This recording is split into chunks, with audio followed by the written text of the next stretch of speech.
audio and which one is video? Yeah. Probably. Do you think he knows that we're on comforting live? things to hear. I don't think so.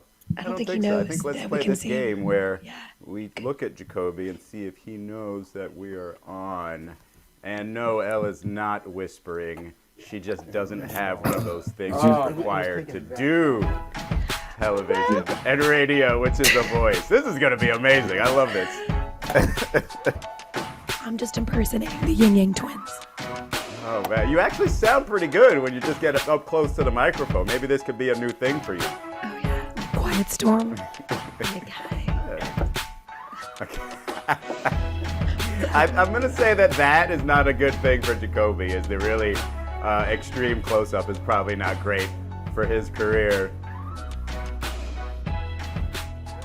I don't even think that's the correct camera angle for him, right? Normally it's supposed to be facing him. I don't think we're supposed to get gray curtains in the background. But you know what, Elle, let's go ahead and do this. Let's see what happens if we can do 3/4 of a television or a streaming show and not have the other quarter really involved. But also, they also have to take care of things while being quiet. So shh, while you fix everything. Hey! I can't hear anything. There's David Jacoby. No. This is why God That is didn't want me to Elle. have a voice today. He didn't want me to troll Jacoby like I've been trolling these Bama fans. I can't have nice things.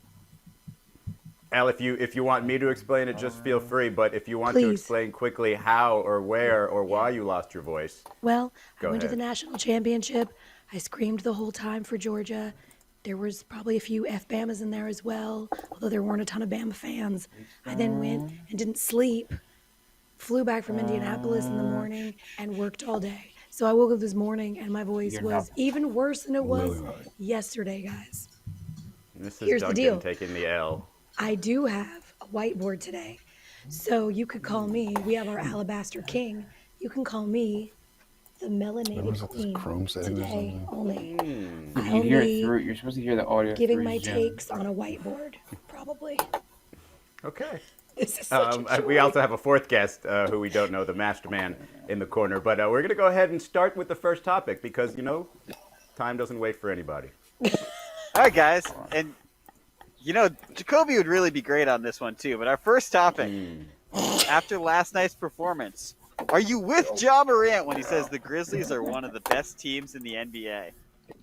On background, a little background, we were going to start with the Giants and Joe Judge, but thought maybe this is more interesting. And yeah, I would say Ja Morant, probably the greatest athlete in sports right now, is a little bit more interesting. And so while we wait for Jacoby a little bit, I will address those who think that we don't talk about the Chicago Bulls enough, even though they're the top team in the Eastern Conference. Listen, I was all ready to talk about the Bulls when they won 9 in a row, but then they pooped the bed to the Mavericks over the weekend, and now all of a sudden, not quite as interesting. And if you want me to break down the Bulls real quick, look, I don't think they rebound the ball well enough. I don't think they protect the paint well enough to be an elite team, so they're probably going to be a second round out. Okay? Cool. Now we move on to the Grizzlies, who last night beat the Warriors, and it was a Warriors team without Draymond Green, which means a lot, especially when you're a Grizzlies team that has been doing this largely with off. I feel like I'm in Radio Row at the Super Bowl, and there's just ambient noise. You're trying to give your take, but there's so much noise. It's like when your producer's talking to you during your breaking news, and you're like, please shut up. I know you have to give direction, but I'm hearing you. Yeah. So anyway, they were without Draymond Green. The Grizzlies were without Dylan Brooks. But without Draymond Green to really blow up an offense when, you know, it's a Grizzlies team that's doing this with offense largely, right? They're kind of maybe middle of the pack, top third of defense. But frankly, and with offense is what they're doing this with. And that's with guys on the floor who are always feeling live, guys who are feeling like they're a threat even though you maybe have never heard of them. And so I think you look at sort of the totality of everything they've done so far and who they've beaten, how they've done it, who they've beaten without Ja Morant in the lineup, and I'd say, yeah, they are one of the best teams in the league. I'd say there probably isn't a team in the Western Conference that they fear. Again, I don't know what this game looks like with Draymond Green, but wait a second. Do we have a third participant here? Is he Oh, I'm here? sorry, more like a second and a half because Elle's only half there. Hello. Well, I am here. I believe you can hear me and see me. I apologize for that. It's 100% my Right fault. on time. But a couple things. Number one, I'm very excited to be working with an Elle Duncan without a voice because I feel like Elle Duncan is like mainly voice. You know what I mean? I feel like that's like 90% of like your vibe is your voice and the things you say and the way that you say them. So this is going to be a real flu game for you, and I look forward to it. But the Grizzlies, everyone just talks about Ja Morant. That's all anybody talks about. Step right in there. And if you saw the game last night, Tyus Jones is contributing, and if you've seen this entire season, Desmond Bane is contributing, and Jaren Jackson has been healthy, and he wasn't healthy last year, and they still made the playoffs. Clark had a great game last night. Like, they just don't have, like, this is going to sound weird, but like household name role players, but they've got role players that will be household names in 2 or 3 years. Another thing I want to give props to is Taylor Jenkins, who is a Caucasian man. Taylor Jenkins. That is not a Caucasian name. When I heard the name Taylor Jenkins, I was wondering when we were going to talk about this. It was going to happen eventually. I didn't think you were the one who was going to bring this up. I assumed when I heard that he was hired, when I saw his picture, because I was like, oh, Taylor Jenkins, he got hired. Bit of a shocker. I saw his picture. That's not what I expected. And, I really respect that and everything the Grizzlies have done, especially what they did last night. And he also wasn't there last night, right? I went to high school with a white girl named LaWanda. True story. That's not true. I swear to God, Lies. as she explained it to me, LaWanda was like a very Southern name back in the day. Like, apparently there's like a long line of other LaWandas. Southern Chicago? She's very white. Southern Los Angeles? Very Southern, and her name was LaWanda. I'm telling you, she was a white girl, and like super white, like a white girl.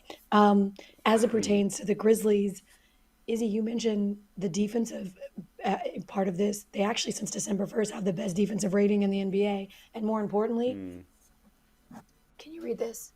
Beat Nets, Cavs, Lakers, Suns, and Luanda on the road. Exactly. What more do you need, right? Like, if you want to be the best, you got to beat the best. They're beating them all. Questions. What was Luanda's last name? So I don't remember, because it was her sister I was friends with, and they had different parents. And the sister's name was Amanda, and she had a sister named LaWanda. That was her name. That's and amazing. Also Amanda was white. Yeah, Amanda Canup. So clearly, totally derailed here. Elle and our producers have seen the same Kirk Goldsberry tweet that I've seen, and I've got it in front of me. Since December 1st, which again, we're just picking a random date, whatever, shout out Kirk Goldsberry. Number 1 in record, net rating, defensive rating, rebound percentage, offensive rebound percentage, fast break, paint points per game, second chance points per game, opposing second chance points per game, opponent's turnover percentage, and points off of turnovers. It's a mouthful. That's a lot of effort, and it showed last night. Since DecemberFirst.com. Look, I think the one thing that I would be concerned with the Grizzlies is because, like you mentioned, Jacoby, it's not just household names that they don't have. It's people, guys who have necessarily done it before. They're younger guys, and so will they be able to do that over a 7-game series? Will they have sort of the structure that you need to, when those fast break points are available? And, we hear this every year when it's a surprise team that has it. We haven't seen how they perform in a playoff setting. Will they be able to rein that in and really have an offense where the defense feels like they can't really stop them? And not necessarily a fast court, a full court situation. I'm just talking about in a half court setting. And I just don't know if outside of Ja, unless he's deciding to be, 15 free throw a game guy, late in the season come the playoffs, I don't know if they have that necessarily to put fear in teams over a 7-game series. And I think that's the one concern. But frankly, again, with these teams that we haven't seen make deep runs to the playoffs, we haven't seen how they're going to do it anyway. So it's not like we have that formula in the back of our head. That was very articulate and very well put. And I think that I can translate it down to a sentence being like, they have one get me a bucket guy. And I think in playoffs, you need get me a bucket guys. Like they have one sort of like isolation, take you off the dribble. I'm going to get a bucket without the help of the team. And they've got a great team offense and even a better team defense.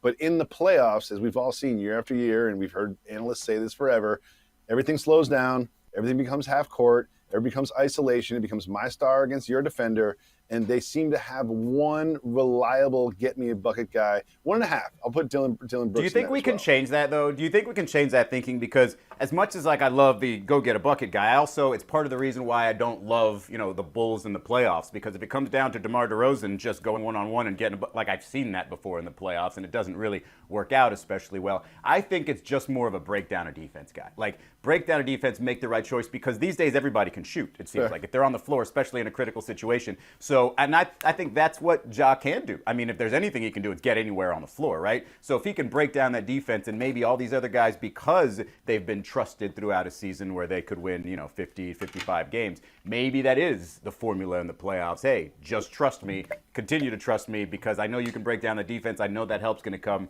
We got it from there. But the producer clearly didn't see Elle drawing up her next point. You know what I mean? Before the producer interjects, Elle has been working over there.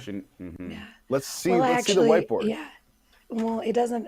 I started realizing that I was writing like a serial killer, and it's not like real. So what I was gonna write was, I love how petty Ja Morant is, and I think that tells me everything I need to know.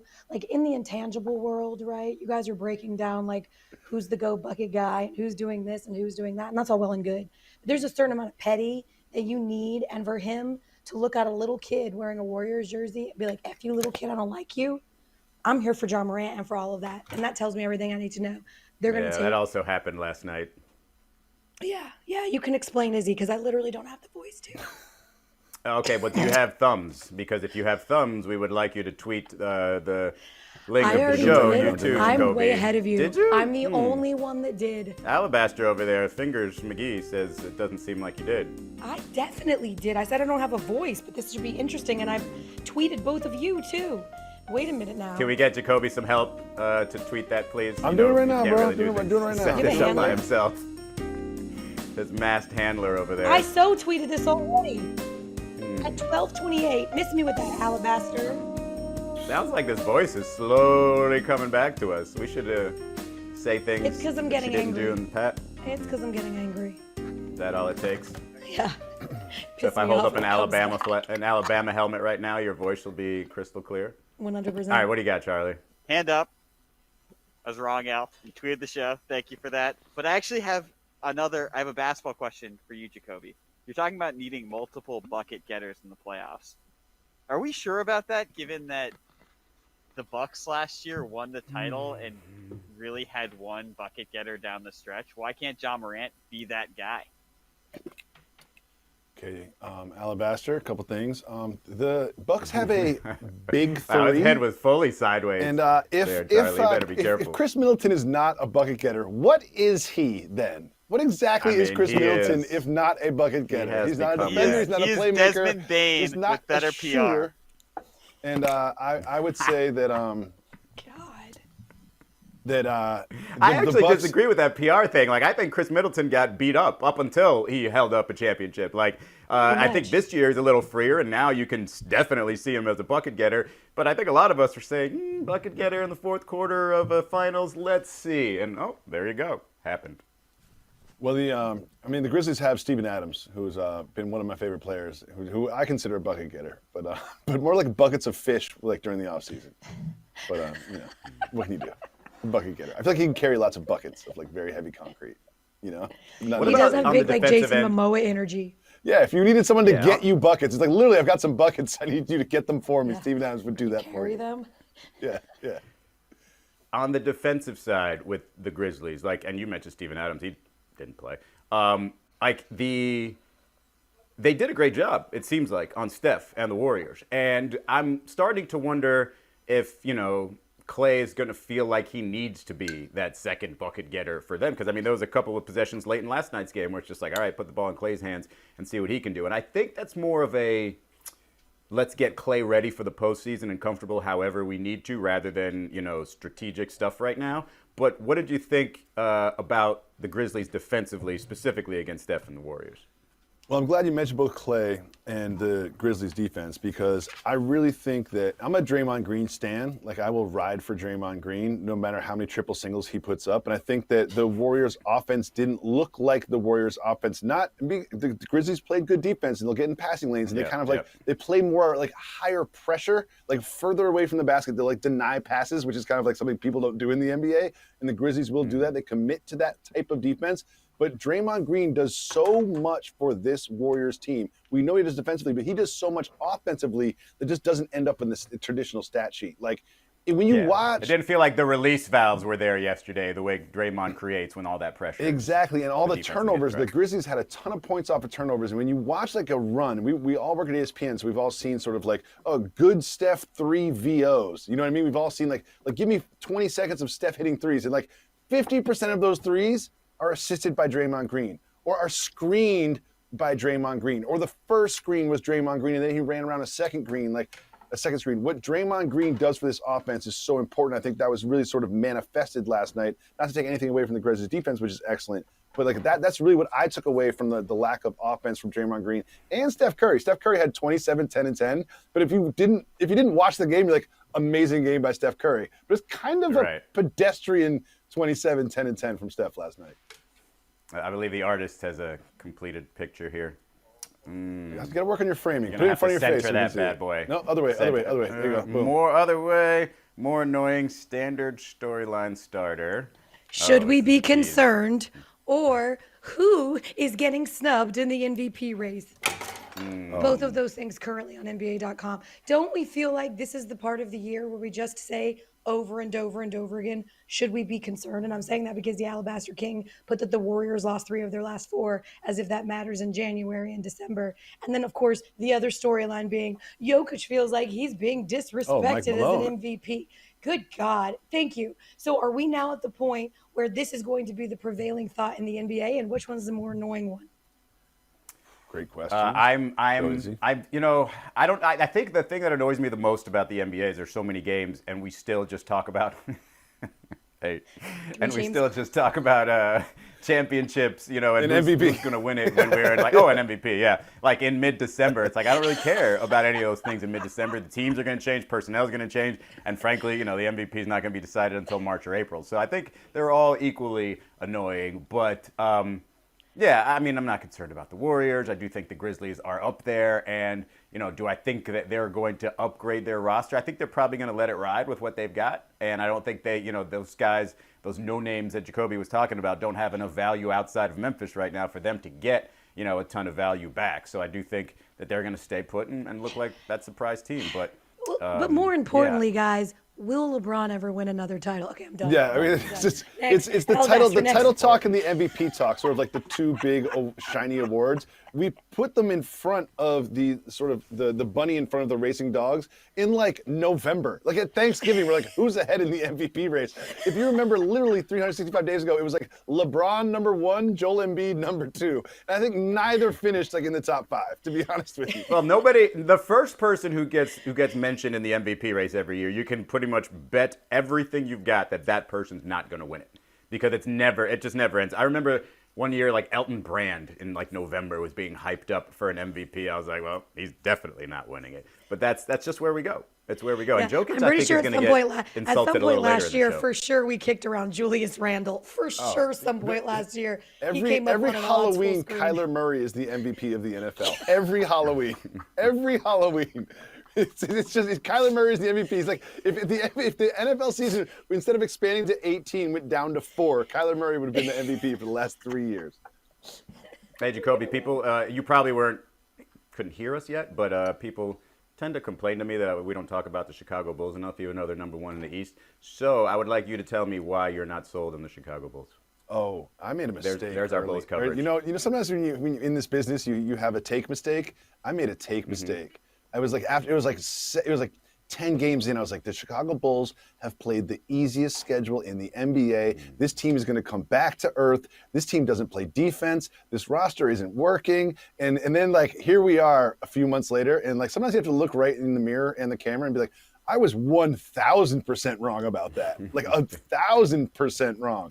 And I think that people talk about DeMar DeRozan and what he was signed for, and he was signed for a nice number. And at the time, people didn't love it, but it's like DeMar DeRozan's been doing great for them. But I like the Lonzo Ball.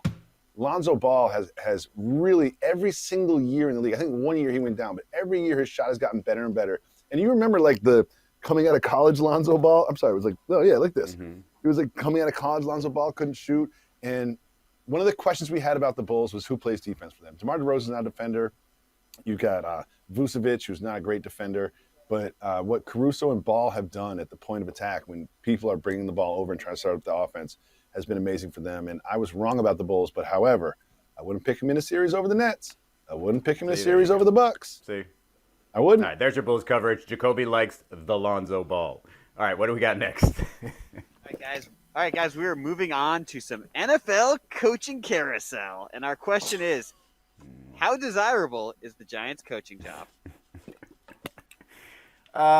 It was interesting that it took the Giants to release Joe Judge an extra day. I don't know if they just want to lump him in with the other guys who got fired on Monday. But I guess the framing point for this is what makes an NFL coaching job desirable. Because I don't think the city matters anymore, right? I don't think that's kind of a big deal. So it just matters about what young, potential, like ready-to-win talent.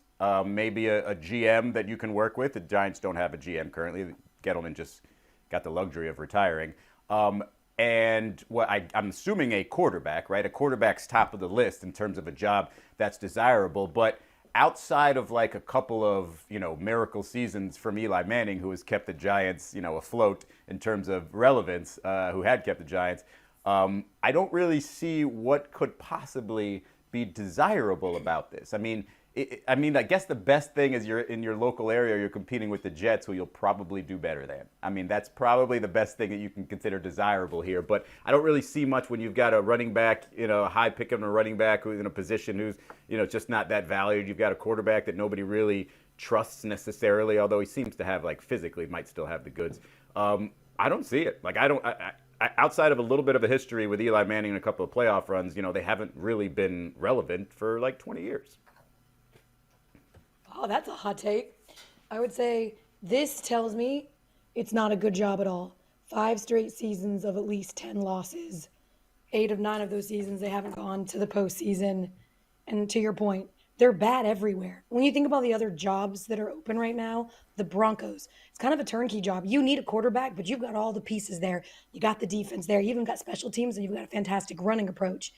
Same thing in Chicago. At least you've got some things there, right? You had a defense, frankly, that single-handedly took you to the playoffs, made you a playoff team just a couple seasons ago, and you have a future in Justin Fields. Of course, he has the right tutelage. It's really about what's available, and when you look at the Giants, they're just an absolute mess, starting with the fact that they don't have a GM and ending with the fact that they don't have any talent on the actual field. It's bad on both sides of the ball, and it's just a huge reclamation project in a place where they don't take too kindly to patience. So, no, I don't think it's a good job at all.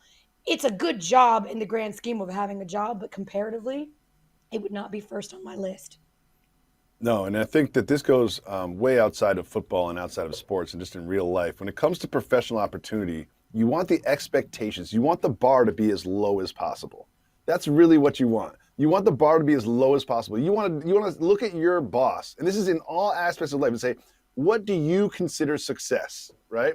And the Giants have had too much success as a franchise in those, as you mentioned, Eli Manning miraculous years. It's like the Giants fan base, the Giants organization, they sort of expect success, which is why I would like to go into a very low expectation situation that has a higher upside, like you mentioned, the Broncos and the Bears. And obviously, when we talk about the NFL, we always talk about quarterbacks. It's like the quarterbacks and then everybody else is way down here. And I think that if you go into Chicago, it's hard to not outperform what Matt Nagy put on the field last year.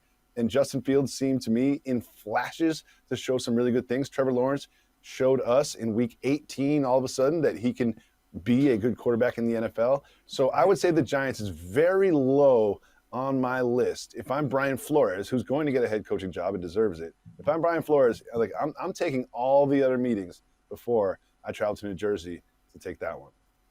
Well, you mentioned Brian Flores, and it just makes me think of the amount of things that should have to go wrong, to get fired. That team winning record the last couple of years, and then here you read all these leaks locally about, he didn't have a great relationship with the players, didn't really respect the owner necessarily, was kind of rude sometimes, I guess. And it's just what is it that you really require of your head coach? Because Joe Judge wasn't a great public image guy for the Giants, and then on top of that didn't win, so it should have been an automatic, okay, we're going to move on. But do you have to win and be nice about it? I don't really buy that necessarily. And the Giants, in their situation, you can only go up. And so I would go in there and just be like, look, if I'm Brian Flores, I'm thinking, look, if people think I'm a little hard around the edges, okay, I'm going to go into an organization that doesn't have a lot of expectations. It's been the worst team for 5 years, and say, all right, well, let's change things up, because obviously that stuff hasn't worked. So, I mean, I don't think there's any sort of formula either way. I think, you've just got to get the right marriage. And given the fact that they don't have a GM, and maybe they're bringing the GM and the coach in at the same time, maybe you can get that type of success and that type of chemistry there. But it's a lot of a crapshoot. There is literally the enduring and indelible image from the Joe Judge era will be quarterback sneaking on 3rd and 9. What the hell is wrong with you? No, after sneaking on that's second where down. we're at. On the way out That's the where door, we're it at. gives you That's that what I'm saying. gem. We're at the point where literally the coach just quit and everybody just quit, and you're watching a team that has completely quit, right? The pride of New York, and they have completely quit. It's not a great job. It's not. And to your point, Jacoby, you wouldn't think the Jacksonville job would be a good one either. But Shad Khan, I would say, is a little bit more loyal, and there is zero expectation to win there. So I think there's a little bit more room there to grow and get better. In Denver, there's going to be a lot of pressure on the next coach. I mean, I'm a Broncos fan. This is not okay. Not only are we not we've had 5 losing seasons. That's not how Denver works. There's a lot of pressure there. There is, especially because there is some weapons there. And I would say they won't have as much pressure in Chicago, although we know that they will be. Right now, the Giants is the least desirable of all these jobs. Do you guys feel good or bad when you guess properly when a coach is going to be a disaster? Like when Joe Judge was hired and he had his opening press conference, pretty sure I was like, yeah, this isn't going to work. And then when it doesn't work, it's just like, man, how do we all see this and you guys do not? Nobody did it better than Adam Gase at his opening press conference. Also we all in knew New he York. was We going all to knew fail. that. But it was like the Joe Judge thing. I was like, oh, he came from the Patriots. I was like, oh, so what was his role on the Patriots? Like, oh, special team coordinator. Like, oh, interesting. Oh, Bill Belichick, really, really, vouched for. There's another word for vouch. He foisted special team coordinator on the Giants franchise, which lost him 2 Super Bowls. This was just more brilliance, 4D chess, not checkers, from Bill Belichick, because he completely did this all himself. And there's times like Nick Sirianni where we're just kind of wrong. He's like, okay, not too bad. Yeah. So Okay, they've also played no one. I feel better when I'm right. Enough. Eagles fans have been coming after me because I went after Nick Sirianni. You beat Gilbert Godfrey, and you beat freaking Trevor Siemian, and you beat Jake Fromm. Stop it. Also, Gilbert great run, Godfrey. but stop it. Stop it. All right. You are very advantageous, and you've taken advantage of your opportunities, but you haven't exactly been beating the world. That's it. All right, what else we got, Charlie? All right, guys, it's time to play a game. And that game is Whodunnit. We'll give you a quote. You guys have a minute to come together and tell us who done it. First quote. We got a clock now? Oh yeah, we got a clock. Mm-hmm. I'd like to go to law school, but for the next year, I'm gonna play football. I've got a decent amount of years. Hopefully, I live until at least 80. So we'll say 60 years to not play football. I'm gonna play football this year. We'll see where. And your choices are Kayvon Thibodeau, B. Aiden Hutchinson, C. Bryce Young, or D. Stetson Bennett. What do we think about limiting how long you're going to live till about 80? I always tell people I'm going to live till about 120 because technology, medical advancements, etc. The median life expectancy for U.S. male citizens is about 78. 86. So let's say that's right. Oh. But the math still doesn't add up, right? Because if let's say this person is 20, and then he plays football for a year, that already pushes him past 80. So unless this person is 19 years old, the math doesn't add up. But I'm still going to go with Stetson Bennett because he was hammered on TV yesterday, so who knows what he's going to say. Of course, the math he's older than 20, isn't he? He's past 20. I mean, I guess. No, he's been in college for the last 7 years. We've all learned about the junior college, the transfer, the 17 years at Georgia. Yeah.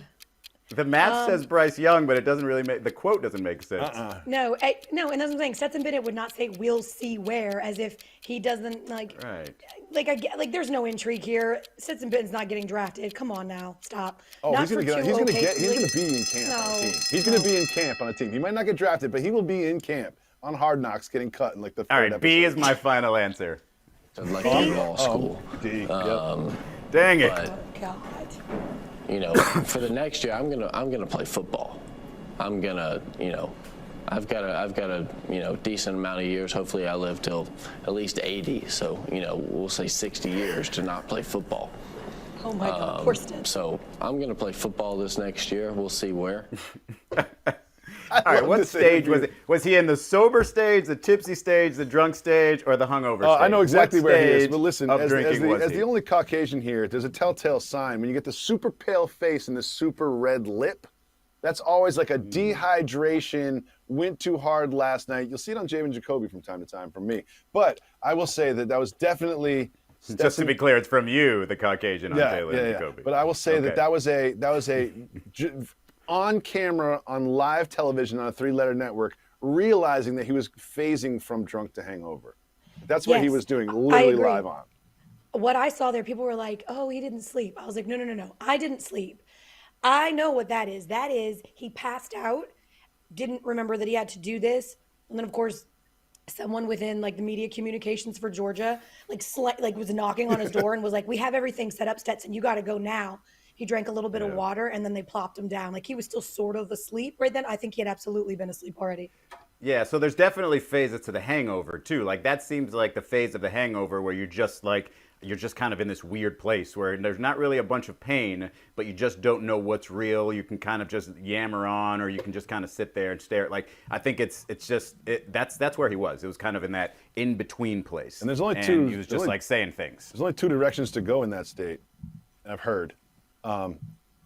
Go back to sleep, or ride it out. Those are the only two decisions you can make. Go back to sleep or get 3 Bloody Marys. This day is going one of two ways, Stetson. One of two ways. You think he regrets that? You think that these the morning after interviews are taken away from his like legacy of Georgia champion quarterback Elle? No, it helped Joe. Like Joe Burrow was super drunk too. He did the same thing. This is becoming a thing. Every year, the drunk quarterback goes on national television and says something drunk. Like he's 23. It's probably more embarrassing if he's 19 years old, right? And he's not legally allowed to drink. And we all know he's been imbibing. But no, it's fun, good natured. I think it's hilarious. I do have a question though. I want to ask you guys.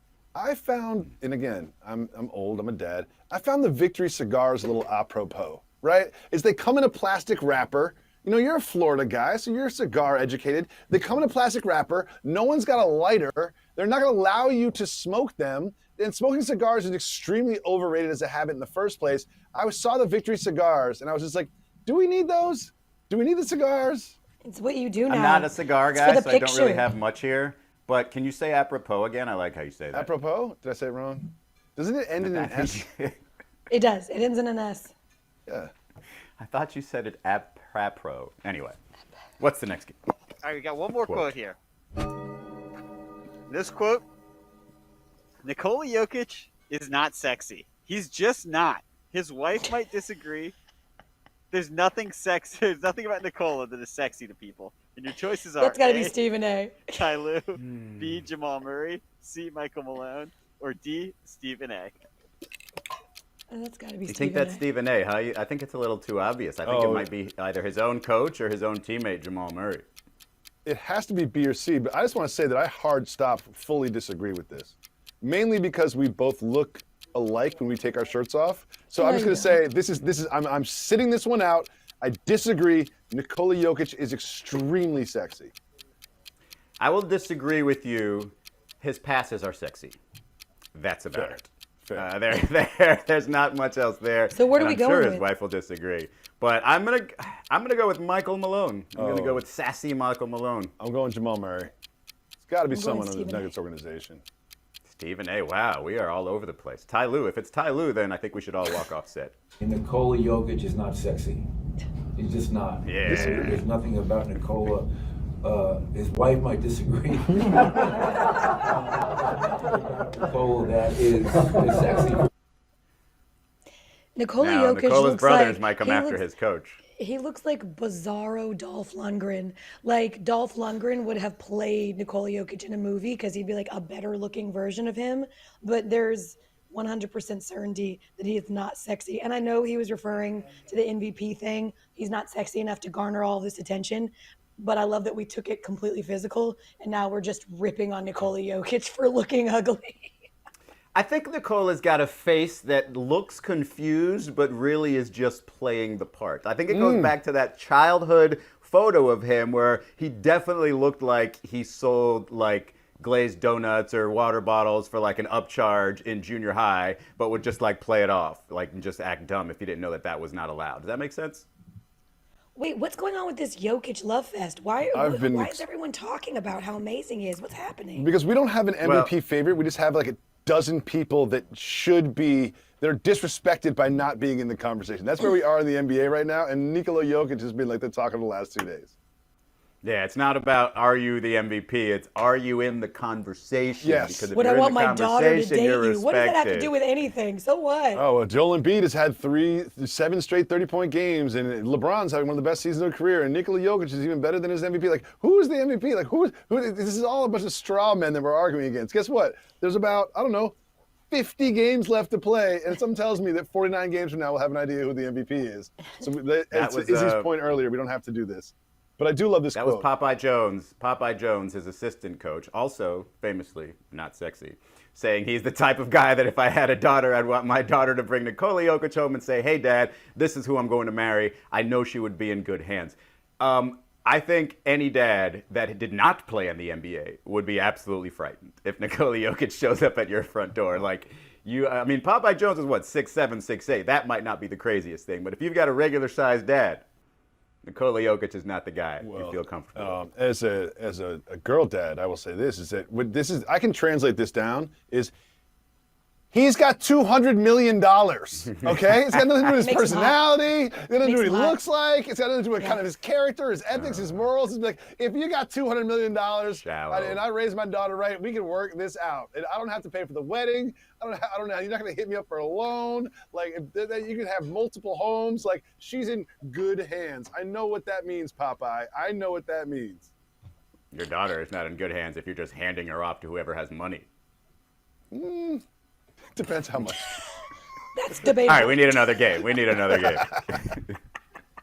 Race debatable. All right, moving on to our next game. And that game is, what are the chances? Well, we'll give you a topic, sometimes with a clip, and you'll tell us the chances. First one, we got a clip here. What are the chances the refs should have let the Raptor stay where he was? Oh my God. Oh, the Raptors in Toronto, no fans. I love this story. Is good. Okay, now if you're Monty Williams here, 20,000 people screaming at you, totally fine. One mascot waving his arms. Jumping up and That's down. got to change. I mean, Look at the It's score, a golf too. and tennis it's thing, down isn't distance. it? Look at this game situation that this is happening in. There's 6 seconds left in a one-possession game. First of all, he violated Hang on, though. the line before the ball was in.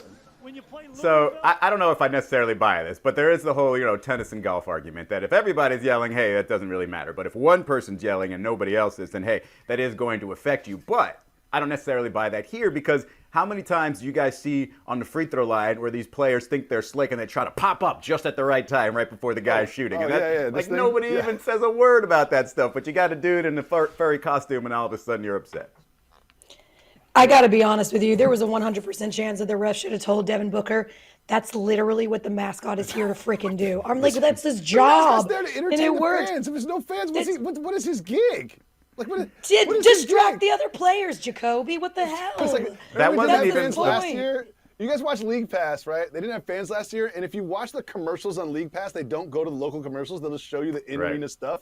And they had like dance teams doing dances to no fans. I was like, what is this? Do they just need the paychecks? Like, what are we? And even if you were watching? in the arena, it was louder during those games than most games with fans because they were constantly pumping that music in at 1,000% level. It was really annoying. But that wasn't even the funniest part with a mascot yesterday. There was a shot of the giant plastic inflatable mascot walking by on the sidelines during the game. And that in itself is just hilarious because there's no fans, just one.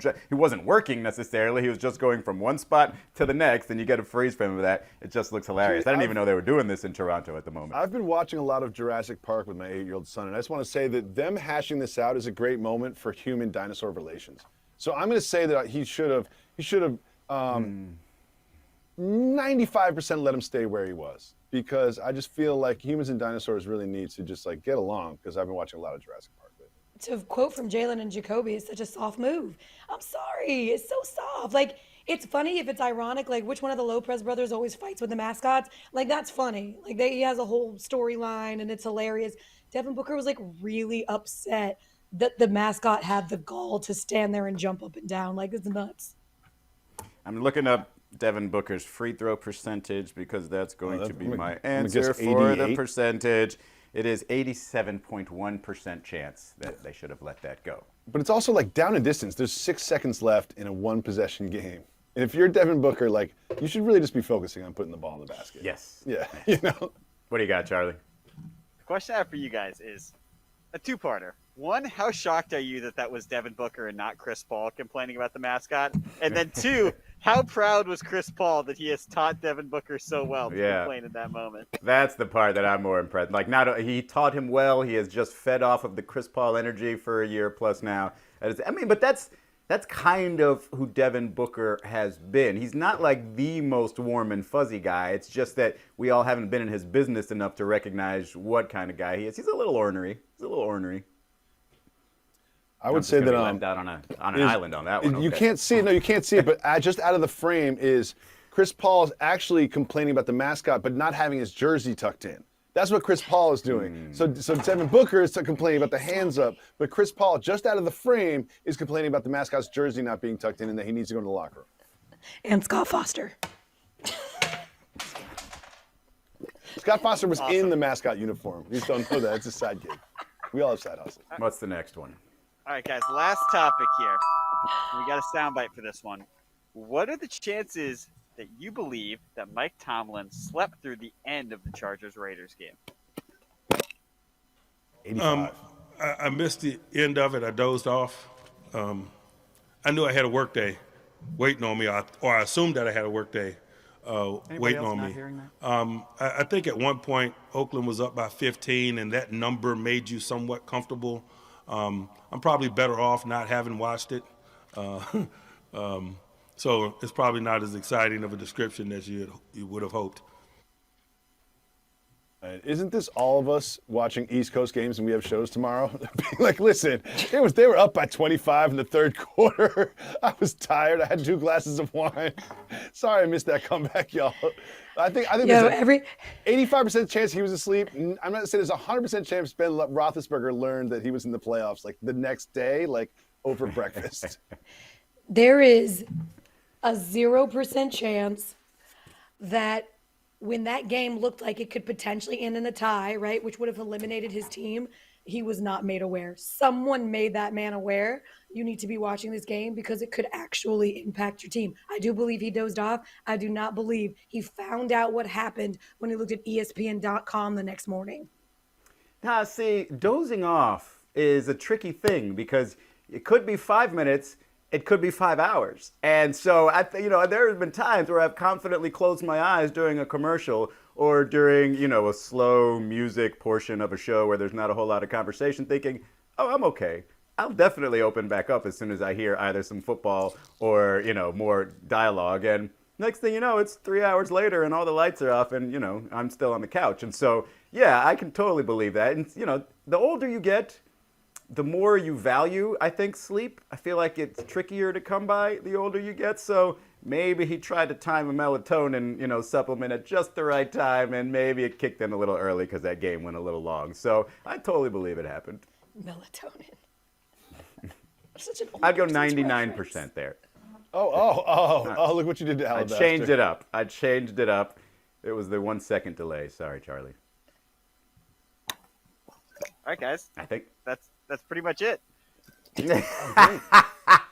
That's a smooth transition to the end of the show. We never really know when we're done until Charlie says something like that. So can I just do the whisper song out the back of the show? Yes, absolutely. Please. My takes. Can we talk about Kodak? Wait, now's the time to talk about Kodak. Saying Did you guys takes. was Kodak at a hockey game yesterday? Yes, what he was he game? doing? What were they doing? You're going to get me to talk happened. Florida Panthers if we have more of that going on in the stands. No, end the countdown. We got to talk about Kodak. Let's talk about Kodak. I mean, was it dry humping? Hey, it's going back up. Redo the countdown. Did we just go reverse on the countdown for a second? Alabaster. I got an hour and a half on Kodak. He started in the front and then moved up to the suite. Come on, Kodak. They were just twerking, though. Just twerking.